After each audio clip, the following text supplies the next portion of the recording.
At a turbulent time when so much is impossible to predict, Atlantic City Police Captain Rudy Lucina is focused on a mission, taking him and 16 of his colleagues to the nation's capital. It might get a little dicey down there at points, but I think we'll be well trained, well prepared to handle anything. The group from the ACPD set to continue the department's tradition of helping to provide security at presidential inaugurations.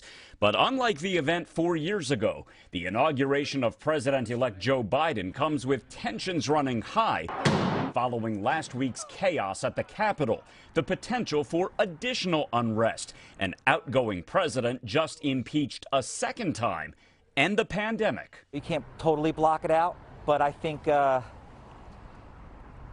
just got to keep it in perspective so it doesn't overwhelm you. They'll leave Monday morning and likely stay until Thursday. The ACPD among a number of law enforcement agencies in New Jersey sending members to Washington next week. This particular year, we had 50 officers that put in a request to go to Washington, D.C., and it was well before the election. The officers will also get some spiritual support before they hit the road in the form of prayers from the police department's chaplains. The officer that went down on last week, he was slated to come home.